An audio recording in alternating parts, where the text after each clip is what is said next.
Hey, welcome. So today we're doing something a little different.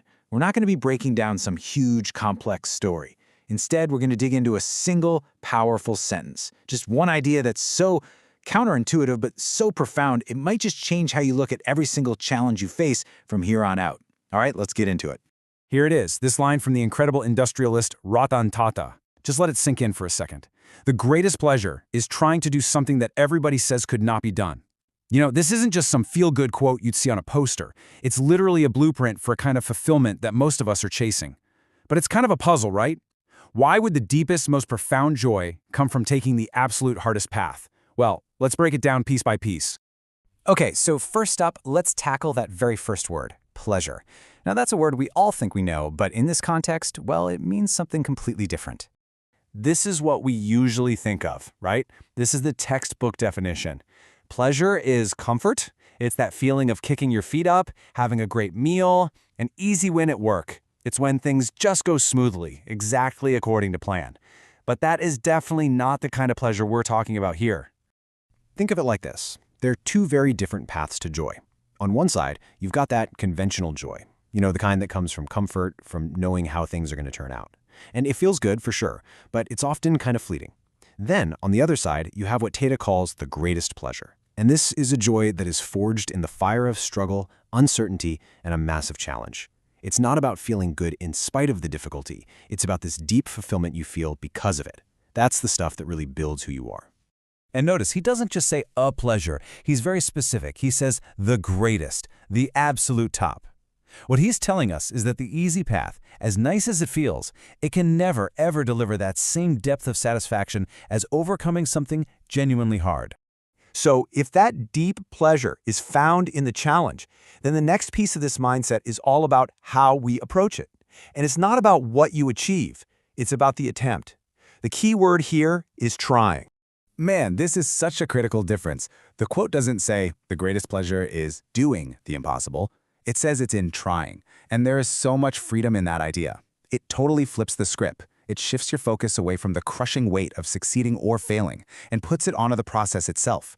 And that's not just some mind trick, it's a real strategy for growth because it shields you from that crippling fear of failure. So how do you actually get into this mindset? Well, first, you have to embrace the challenge, like you actually run toward it. Second, you pour all your energy into the process, the learning, the building, the tinkering, all of it.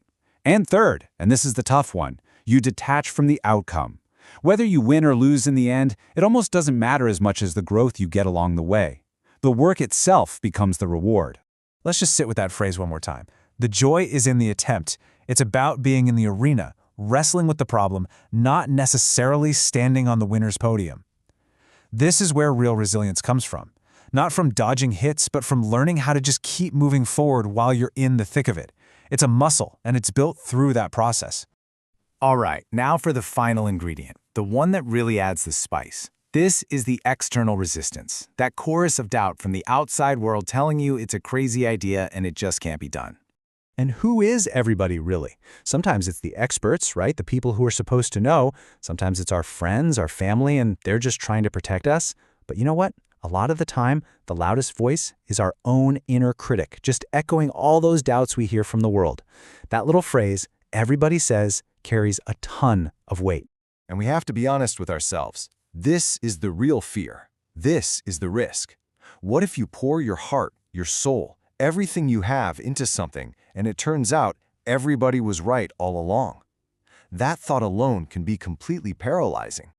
But this is the question that changes everything. See, in this mindset, when you hear everybody says it's impossible, that's not a stop sign.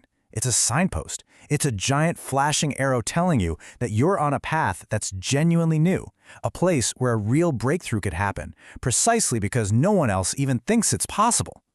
That external validation of impossibility, that's the very thing that makes the attempt so powerful and so meaningful. Yeah, proving them wrong is a nice bonus, but what's more important is proving to yourself that their limits are not your limits. This is what personal growth is all about, stretching the boundaries of what you believe is even possible. Okay, so we've broken down the pleasure, the process, and the resistance. Now the only thing left to do is turn this whole idea around and point it at ourselves. Let's make this about you. Seriously, take a second and think about it. What is that one thing in your career, in your personal life, your creative work that just feels out of reach? The thing that everybody, maybe even including you, says just can't be done. Let's go a little deeper now. It's not just about naming the challenge, it's about naming the fear that's attached to it. What is that specific attempt that you're holding back from? What's that first step you're just too afraid to take? Because if this mindset is right, then hidden right there inside that fear, inside that challenge that everyone calls impossible, is the potential for your greatest pleasure, the deepest satisfaction you've ever felt, the most profound growth, the thing that will make you truly resilient.